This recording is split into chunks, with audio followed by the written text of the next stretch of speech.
Heritage Night. The Palangpenga Flower Festival of Baguio City has performed by the selected students of the Sunrise International School under the leadership of General Mohamed Al-Sharawi with the help of Mrs. William Riego.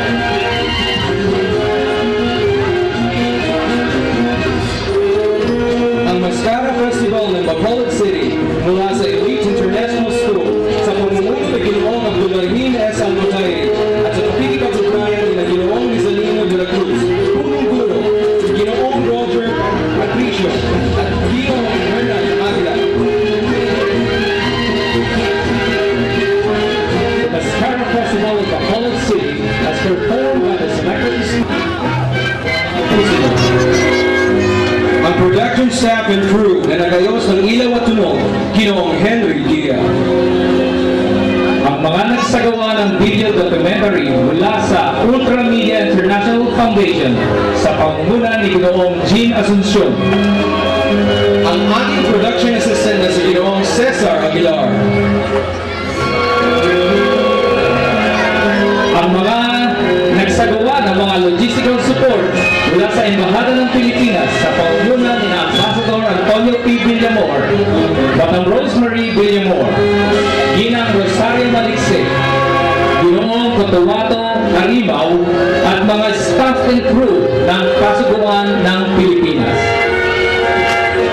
Ang Pilipinas, perlas ng silanganan, ay mula sa malikhaing isip, panulat, musika, choreography at direksyon ni Ginoong Roberto Richie Seville.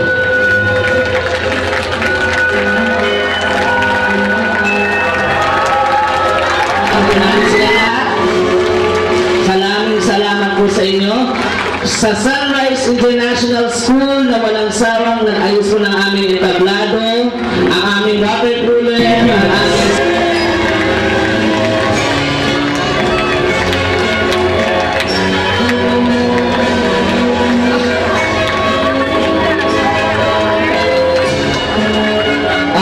before anything else po, magpapasalamat po ang entire staff and crew ng Pilipinas. Perlas lang sila nga sa mga taong tumulong sa amin, especially ang mga Philippine International Schools. Palapakan po natin sila lahat. Salamat po sa inyo. Sa Sunrise International School na walang sawang nag-ayos po ng aming entablado, ang aming water cooler, ang aming set design, ano pa ba muna? Maraming salamat po kay General Mohamed Al-Sharawi and Ginang Julia Riego, sir. Thank you very much po. Sa samahan ng Masang Pilipino, kay Mr. Bart Torres and Ms. Laura Laurino sa kanilang logistical support ng ating stage din po at ang mga taong umalalay sa atin ngayong gabi. Sa mga, ano ba nakalimutan ko? Baka nakalimutan ko. Ang Altax International School muna sa kanilang stage. Maraming salamat po. Principal Perlita Ponciano and Ms. Eloisa Mendoza, thank you very much po. At syempre, ang aking mga magulang sa embassy, si Madam Rosemary B. Villamor, palapakan po natin sila, at Ambassador Antonio P. Villamor. Sir, akit po tayo dito, please. Giveaway po. Ma'am. For being such a wonderful audience. I hope you have gotten a glimpse of what Filipino festival dances are all about. So hopefully you go home with a better knowledge of the Philippines and an appreciation of our culture. And to you children, I know that, you know, studying history in books, through books, is not enough. It is when you actually do something that has to do with history that it gets to be close to you and you easily remember.